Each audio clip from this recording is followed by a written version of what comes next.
Les pays qui n'ont pas de bombes, dont les budgets ne sont pas très impressionnants, ne sont pas écoutés ici. Mais 4 ans plus tard, le caractère dantesque de la situation en Palestine est un fait. Mais je ne pensais pas que la même chose, ou presque la même chose, pouvait se produire dans les Caraïbes, au large des côtes de la Colombie, où des missiles pleuvent sur des jeunes gens désarmés. Nous sommes dans une situation différente aujourd'hui. La barbarie s'est peut-être emparée de façon encore plus globale de toute la planète, de toute l'humanité. Les missiles qui ont frappé 17 jeunes dans la mer des Caraïbes, dont peut-être des Colombiens, la persécution, l'emprisonnement, l'enchaînement, la persécution de millions de migrants, ces missiles qui pleuvent sur 70 000 personnes à Gaza, leur coûtant la vie, et la crise climatique, dont la réalité est niée par Trump, tout cela est lié aux mêmes causes. Les migrations sont une excuse utilisée par des sociétés riches, blanches, racistes, qui se croient correspondre à la race supérieure. On nous dit que ces missiles tirés dans les Caraïbes visaient à empêcher le trafic de drogue. Ce sont des mensonges proférés ici depuis cette même tribune. En 2023 et 2024, pendant ces 2 années, les quantités les plus importantes de cocaïne ont été saisies. Plus de 700 narcotrafiquants de rang supérieur ont été extradés. C'est moi qui les ai extradés. Et c'est mon gouvernement qui a saisi toute cette cocaïne. Et sans tirer un seul missile, sans assassiner personne, aucun jeune. Pendant ces années-là, j'ai prouvé qu'il était plus efficace de choisir la voie du volontariat, de remplacer avec l'assentiment des populations les champs de coca, plutôt que de lâcher du glyphosate contre les populations pauvres. J'ai choisi une politique efficace contre le trafic de stupéfiants.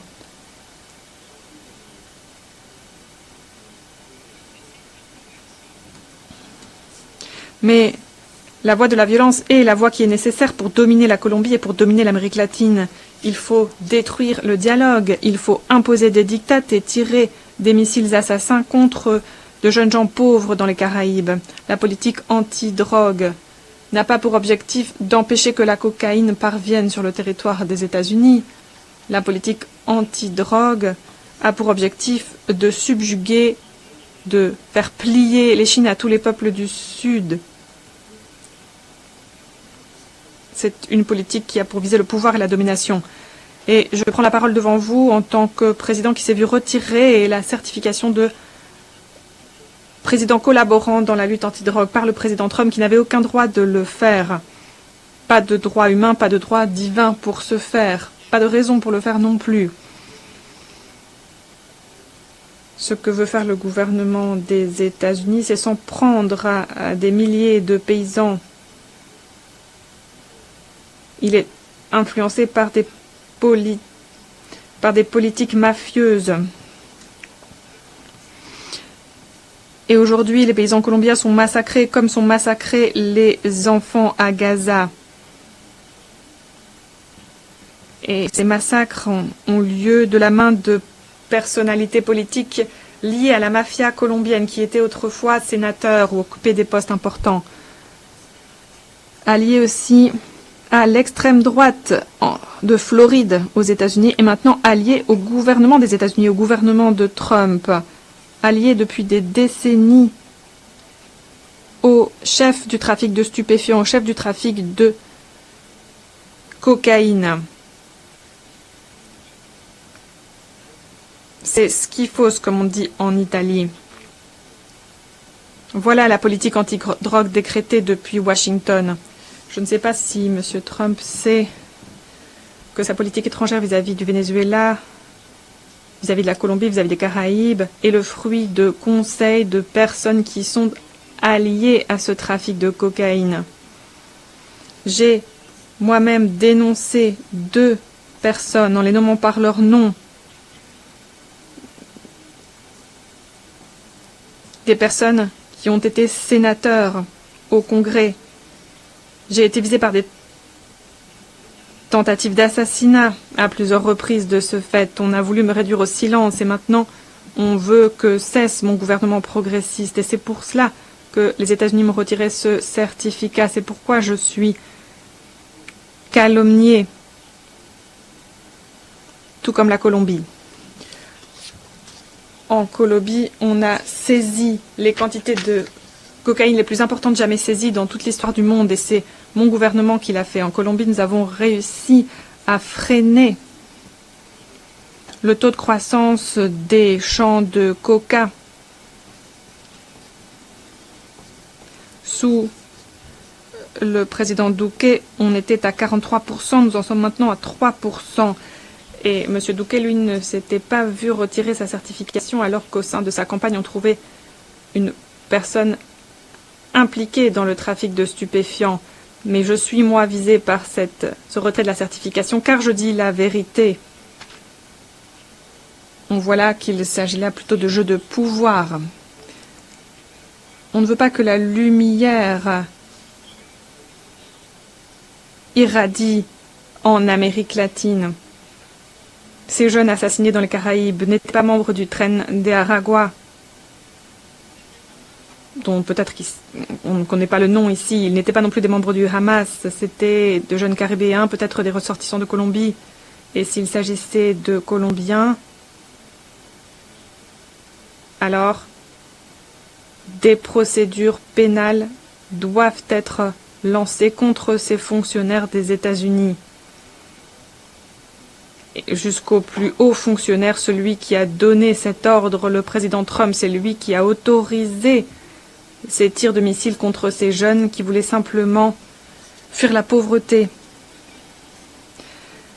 Des jeunes dans une petite embarcation de fortune. Ils n'étaient pas trafiquants de drogue, c'était de jeunes gens pauvres d'Amérique latine qui n'avaient pas d'autre option. Les trafiquants de drogue, eux, habitent ailleurs, ils n'habitent pas en Amérique latine. Trump tire des missiles sur des bateaux de migrants, il les accuse d'être terroristes ou narcotrafiquants, ils n'ont même pas d'armes pour se défendre. Les trafiquants de drogue, eux, ils habitent à New York, ici même, ici à quelques rues, ils habitent à Miami. Ils passent des accords avec l'agence antidrogue des États-Unis qui leur permet de se livrer à leur trafic ailleurs, en Chine, en Russie, mais pas aux États-Unis.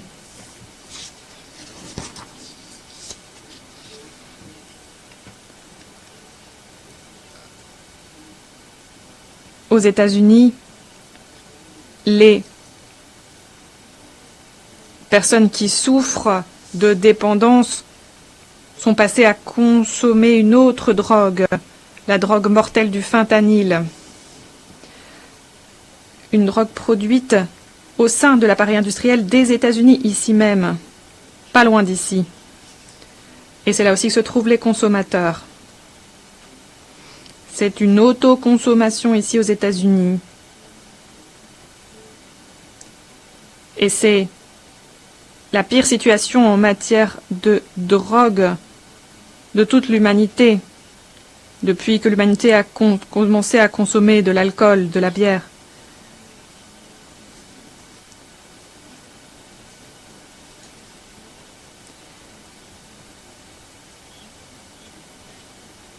Seules les populations noires ici, les populations ancestrales, vieilles de plus de 20 000 ans, la jeunesse, les mères qui ne veulent pas voir leurs enfants mourir en masse, les mers noires, les mers blanches, quelle que soit leur couleur de peau.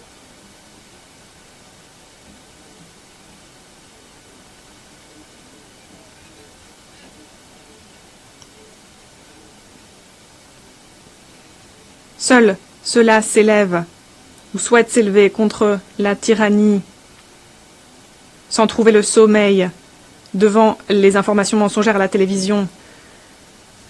À New York, à Philadelphie, où a sonné la cloche de la liberté, malgré les armées dépêchées par Trump contre son propre peuple pour le terroriser.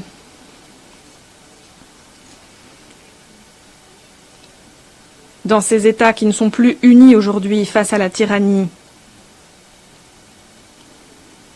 Le président des États-Unis ne se rend pas compte qu'1 million de Latino-Américains sont tombés, assassinés, dont une majorité de Colombiens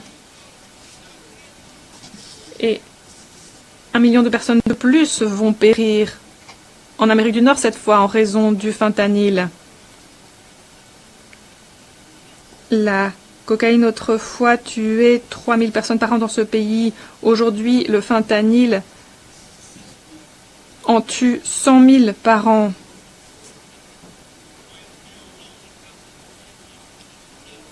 Est-ce que les États-Unis se retrouvent dans une situation meilleure aujourd'hui, après cette politique absurde qui dure depuis des années, ou dans une situation bien pire au contraire, face à cette drogue, ce poison? Et non seulement Trump accepte que des missiles pleuvent sur des jeunes dans les Caraïbes, non seulement il emprisonne et enchaîne des migrants, mais il permet que des missiles soient tirés contre des jeunes, des enfants, des personnes âgées, des femmes à Gaza. Il s'est rendu complice de ce génocide. C'est un génocide, il faut le dire haut et fort, encore et encore. Ici, l'ONU est le témoin muet et complice de ce génocide. Un génocide de plus dans le monde d'aujourd'hui. Nous pensions que le génocide, c'était l'apanage d'Hitler. Trump ne parle pas de démocratie, il ne parle pas de crise climatique. Il ne parle pas de la vie, il ne fait que menacer, tuer et laisser tuer des dizaines de milliers de personnes.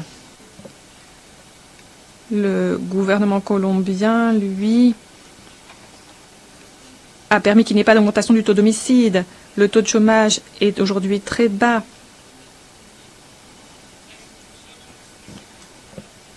Nous avons donné un coup de fouet au secteur agricole, qui connaît une croissance de 10% par an, le secteur industriel de 5% par an, et les touristes affluent comme jamais pour admirer, bouche bée, la beauté de notre pays, le pays de la diversité naturelle, humaine, culturelle. Et nous voulons la paix.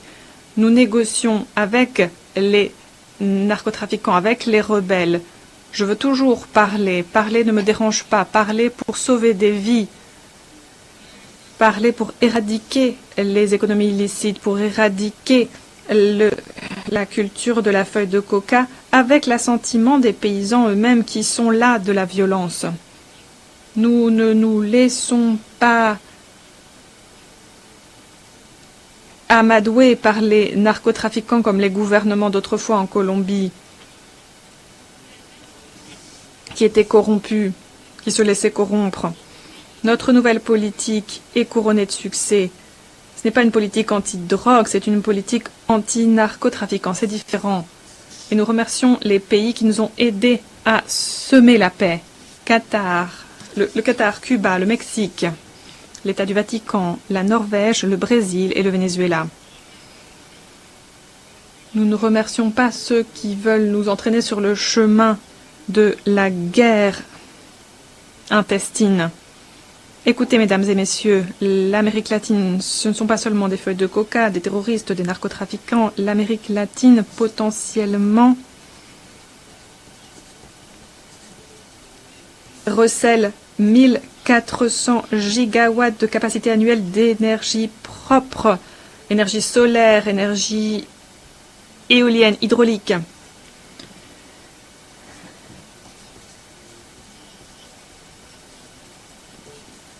Tous les ans, les États-Unis consomment 1200 gigawatts d'énergie, dont 70% d'énergie fossile, basée sur le charbon, le gaz, le pétrole.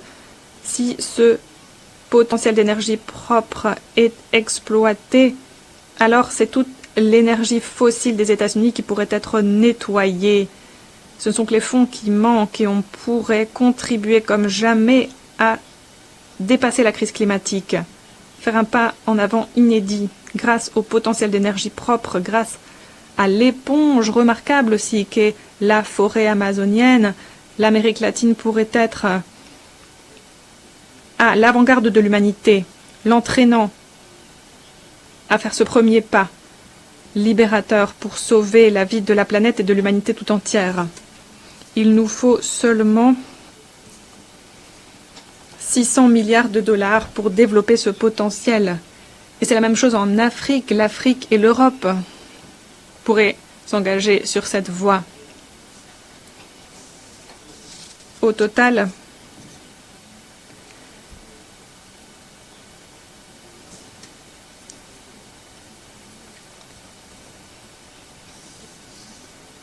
l'on pourrait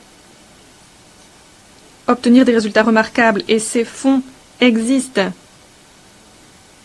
Ils existent dans les caisses de l'Europe, des États-Unis, de la Chine, mais il n'y a pas un dollar qui change demain qui est investi car ce n'est pas rentable. Pourtant, cela pourrait être rentable en termes de vie humaine, y compris les vies humaines aux États-Unis, en Europe et en Chine. Mais on ne veut pas, n'est-ce pas, dépendre de l'Amérique latine ou de l'Afrique. On sait que cette entreprise-là permettrait de décarboner la planète. Ça nous permettrait de sortir de la crise climatique, certes, mais cela aussi ferait changer de main le pouvoir mondial, le pouvoir dont on parle ici et qui prend corps surtout à travers les bombes et non pas les discours. Décarboner ces économies, c'est changer les relations de pouvoir, changer les relations de production, accorder la priorité à la vie et à l'humanité, qui l'emporterait face à la convoitise et à la cupidité. La cupidité, c'est le poison de la vie. C'est une contradiction, comme l'a dit une fois Mao. Il y a cette contradiction entre la cupidité et la vie sur cette planète. Il nous reste 10 ans seulement, selon les scientifiques, avant d'arriver à un point de non-retour. Lorsque ce point de retour aura été dépassé, il n'y aura plus rien à faire. Nous serons condamnés à être les témoins impuissants de la catastrophe que nous ressentirons au sein de nos familles mêmes.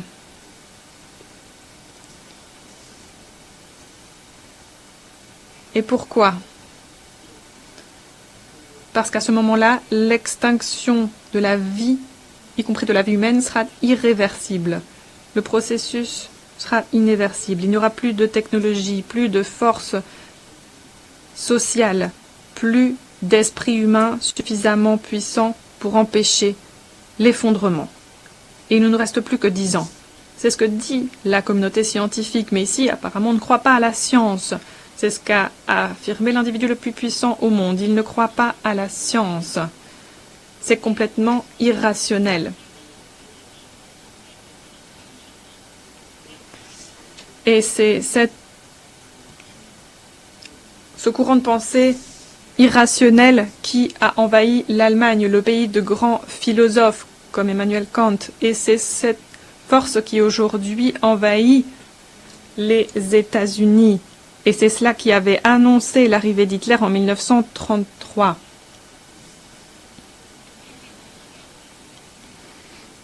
Il faut rapidement passer aux énergies propres, l'énergie éolienne, l'énergie solaire.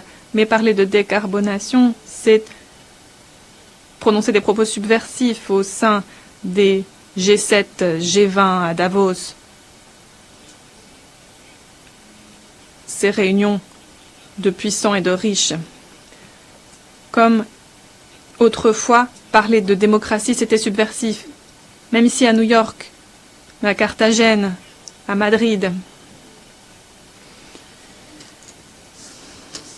Les montants que j'ai cités dans mon intervention sont 10 fois, 100 fois supérieures aux sommes promises par les pays développés qui nous ont promis seulement l'aumône et qui n'ont pas tenu promesse depuis la COP de Paris car ils ne veulent pas décarboner l'économie.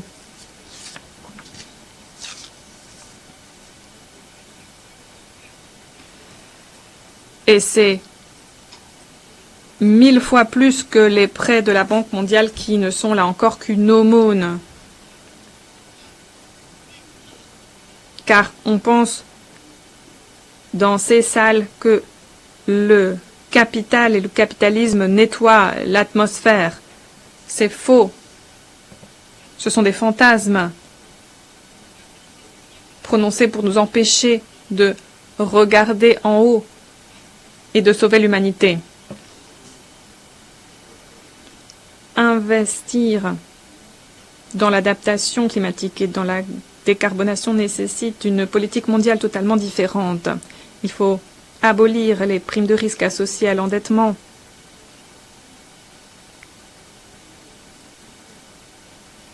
Qui associent des risques aux pays qui en fait ne sont pas à l'origine des risques qui planent sur cette planète, car les risques correspondent en réalité aux émissions de gaz à effet de serre, comme le pays dans lequel nous nous trouvons, alors que les pays du Sud, eux, absorbent le CO2 émis dans le Nord.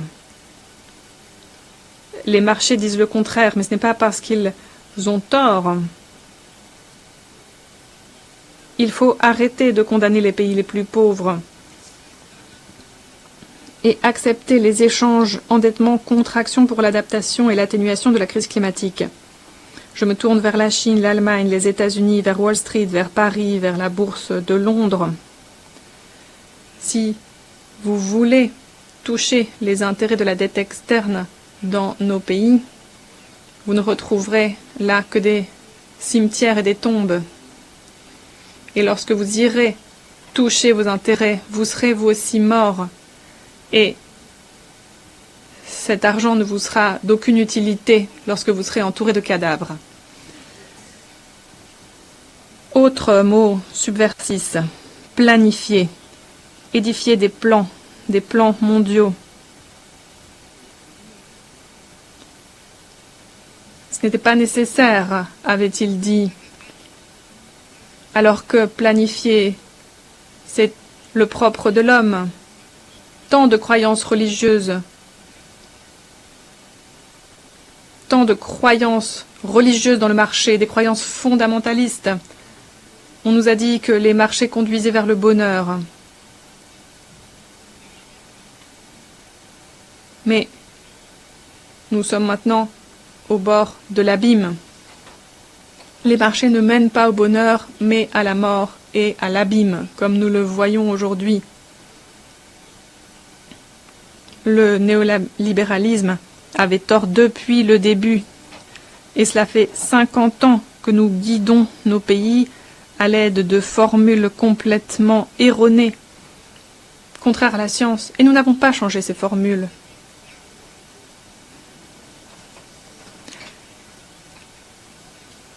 Le plan dont je parle doit être contraignant pour tous les pays, soumis à une démocratie mondiale, supervisée par le Conseil de sécurité sans droit de veto.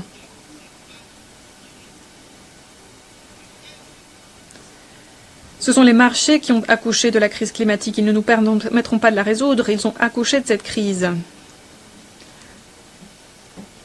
Le capital correspond à une relation humaine inégale entre le maître de la machine et le travailleur salarié, homme ou femme, qui doit produire de plus en plus pour que son patron aille vendre ses produits fabriqués avec la machine du patron, auquel il faut de plus en plus de pétrole pour produire. Et c'est cela qui a entraîné la crise climatique. Fabriquer plus, vendre plus, gagner plus, toujours plus, en consommant plus de carbone, plus de pétrole, jusqu'à la fin des jours, mais pas jusqu'à l'éternité. Car maintenant, nous arrivons au bout des réserves de pétrole et de charbon, et c'est peut-être aussi la fin du capital. Car si ce n'est pas la fin du capital, ce sera la fin de l'humanité, la fin de toute la vie. Le maître du capital, c'est un être humain puissant. Ce n'est pas une chose, ce n'est pas un fétiche. Il s'agit d'un être humain, d'un être cupide, lâche, celui qui veut que l'on approuve de plus en plus de plans pour brûler du pétrole, que l'on en consomme de plus en plus partout, et qu'importe si l'on empoisonne l'atmosphère en relâchant du CO2 qui envenime le monde entier. Forêt, forêt, forêt, voilà ce qu'il répète sans pitié. Nous avons un choix entre la cupidité et la vie, entre la barbarie et la démocratie, à l'échelle locale comme à l'échelle mondiale, entre la liberté et la mort, comme disait Bolivar, en brandissant son étendard rouge et noir et blanc. Rouge pour la liberté, noir pour la mort, blanc pour la vie. Il ne faut pas accepter que l'on passe d'une situation de crise à une situation d'effondrement total, et il nous faut pour cela une révolution des peuples, des civilisations qui doivent dialoguer entre elles. Plus qu'une révolution des États, c'est une révolution de toute l'humanité pour continuer de pouvoir vivre sur cette planète en liberté, alliés peut-être aux gouvernements qui souhaiteront défendre la vie. Aujourd'hui, l'Organisation des Nations Unies se trouve en situation de crise. Et les nations qui n'ont pas de pouvoir se rendent bien compte que leur vote, on en fait bien peu de cas, car l'ONU aussi est arrivée à une étape de décadence et peut-être à sa fin.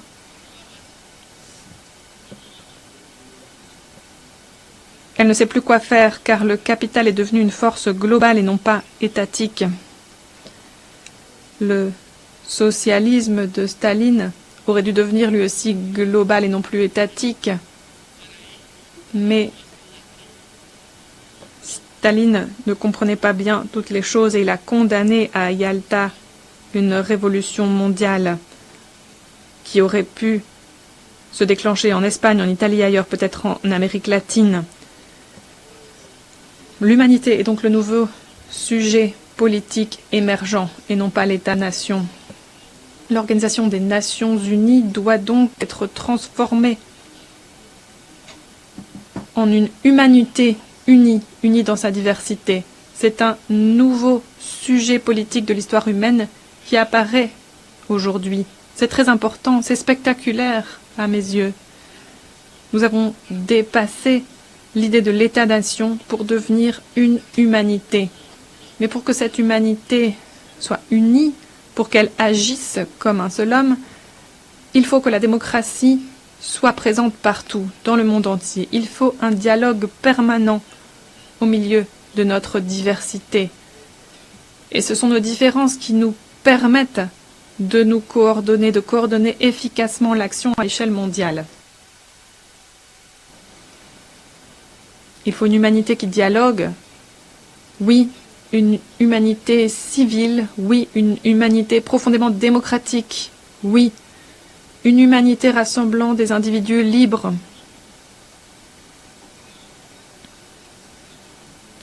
Et non pas une humanité esclave. L'humanité, lorsqu'elle est réduite en esclavage, ça n'est plus l'humanité, ce sont les bêtes qu'on enchaîne, qu'on humilie. Et ce sont les bêtes qui humilient, qui criblent de missiles et de balles des enfants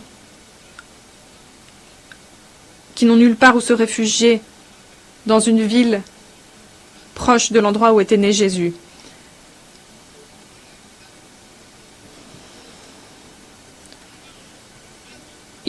Ce nouveau sujet politique donc émerge, l'humanité unie, diverse de par ses nombreuses cultures, alors que l'effondrement approche, que la chute approche et que les sociétés blanches anciennes en Europe et aux États-Unis applaudissent leur nouveau Hitler, on n'écoute pas les jeunes, ni les enfants, ni l'humanité, ni les étoiles, ni les ancêtres qui sont morts en héros en Europe en luttant contre Hitler et son idée criminelle d'une race supérieure.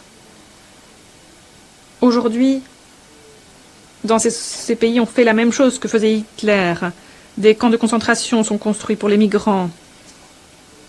Les majorités électorales applaudissent et affirment que les migrants appartiennent à une forme d'humanité inférieure. Ils manient l'insulte, terroristes, narcotrafiquants, alors que la majorité des narcotrafiquants en réalité sont des blonds aux yeux bleus dont les fortunes sont préservées dans les plus grandes banques de ce monde. Ces trafiquants habitent à Miami, ils n'habitent pas à Bogota, ils vivent aux États-Unis ou à Paris, à Madrid, à Dubaï. Ils vivent dans le luxe et non pas dans la pauvreté. Mais les missiles, eux, sont tirés sur les zones qui vivent dans la pauvreté et non pas le luxe.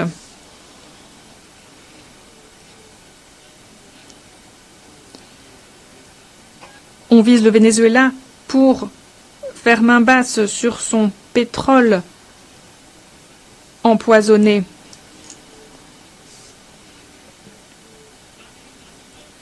Les migrations ne sont que le produit du bouclage dont sont victimes les pays les plus pauvres comme l'Irak, l'Iran, Cuba, le Venezuela. Les blocus économiques sont équivalents à un génocide. Les migrations ne sont que le produit de l'appauvrissement des pays les plus pauvres qui croulent sous le poids d'une dette qu'on ne peut rembourser. Il s'agit là de la conséquence de la cupidité des guerres déclenchées pour le pétrole des États-Unis. Les migrations, ce ne sont que la conséquence de la crise climatique qui assèche les tropiques. Car alors que se réchauffe la planète, l'eau, ce liquide vital, s'évapore. Et quelle solution apporter aux migrations? Non pas les chaînes, les geôles, les missiles. Il n'y a pas de race supérieure, mesdames et messieurs. Il n'y a pas de peuple élu choisi par Dieu, ni les États-Unis, ni Israël. Ignorants fondamentalistes d'extrême droite, voilà les personnes qui pensent cela. Non, le peuple élu par Dieu, c'est l'humanité tout entière. Les migrations sont utilisées comme excuse pour ne rien faire pour remédier à la crise climatique qui, chaque jour, s'en prend à la vie. On parle de migration pour rallier les suffrages des Blancs âgés, pour ne pas dire qu'il faut cesser la consommation du charbon et du pétrole plutôt que de forer. L'ONU doit changer. Il nous faut une ONU différente, humaine. Mais il faut avant tout mettre fin au génocide à Gaza. L'humanité ne peut pas accepter que le génocide se poursuive pas un jour de plus, pas le génocide de Netanyahou et de ses alliés aux États-Unis et en Europe. Les Nations Unies doivent faire respecter les tribunaux internationaux. Le droit international, c'est la base de la civilisation, c'est la base du savoir de l'humanité et de sa sagesse. Et la justice doit être rendue et la justice doit être respectée. Dans le cas de Gaza, la diplomatie a fait son temps. Elle n'a pas remporté de succès. Je présente mes excuses à M. Macron, mais ce n'est pas vrai. Nous ne pouvons pas insister, continuer de parler alors que à chaque seconde qui passe, ce sont des missiles de plus qui pleuvent sur les corps de bébés anéantis dans le pays arabe de la Palestine. Chaque jour qui passe, ce sont de nouveaux vétos opposés au Conseil de sécurité de l'ONU et de nouveaux bébés qui sont bombardés, des bombes de plus qui pleuvent et plus de morts.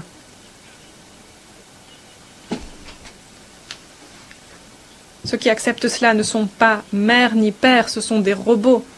Ceux qui opposent leur veto au Conseil de sécurité sont des robots sans cœur.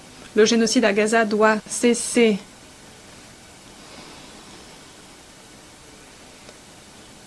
Alors, on peut envisager un vote à l'Assemblée générale des Nations unies, ça oui, et pas un vote au Conseil de sécurité où il y a droit de veto. Il faut s'unir pour la paix pour la Palestine et composer une force armée pour sauver la vie du peuple palestinien. Pas des casques bleus qui ne sont pas entraînés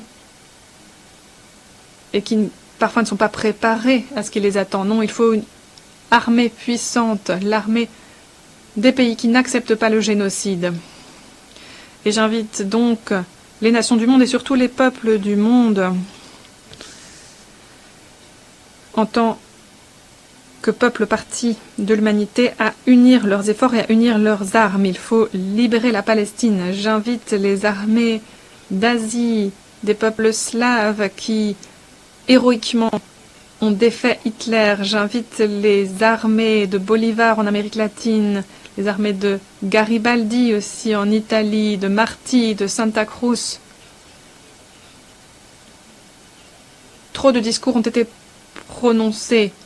L'heure a sonné de brandir l'épée de la liberté ou de la mort, celle de Bolivar, car il n'y a pas que Gaza qui est bombardée ou les Caraïbes. C'est toute l'humanité qui réclame la liberté qui va être bombardée, car depuis Washington, la démocratie est tuée et le totalitarisme à l'échelle internationale renaît. Il faut de nouveau brandir l'étendard rouge et noir, sans oublier la couleur blanche, la couleur de la paix, de l'espoir, pour que l'espoir continue de briller sur la terre et dans le cœur de l'humanité.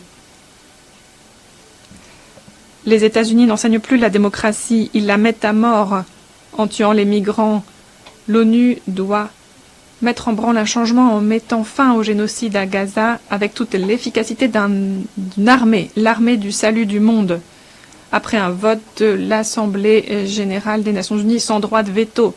Et lorsque Gaza aurait été sauvé, nous passerons au plan pour décarboner l'économie de la planète, pour que cette entreprise soit bâtie de façon démocratique à l'échelle internationale.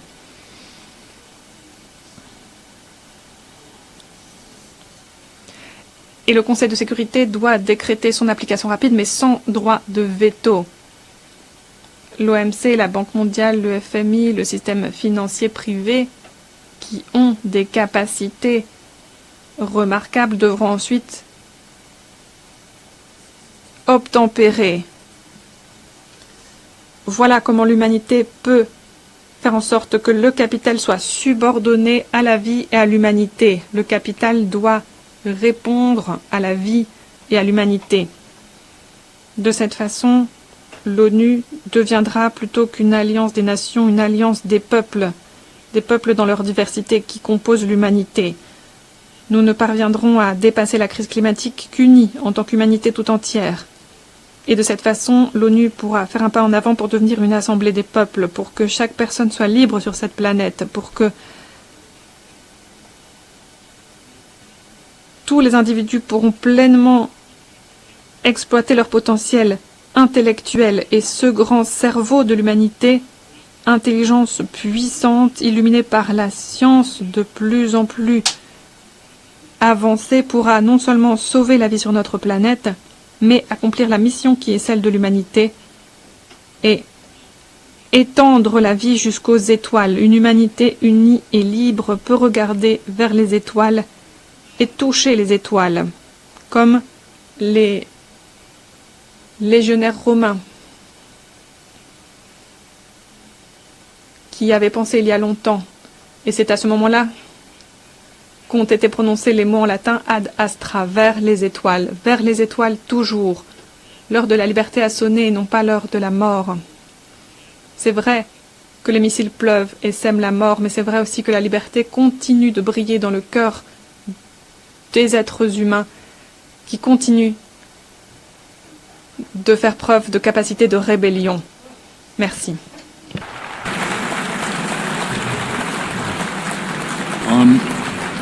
On behalf of the Assembly, I wish to... Au nom de l'Assemblée, je remercie le président de la République de Colombie.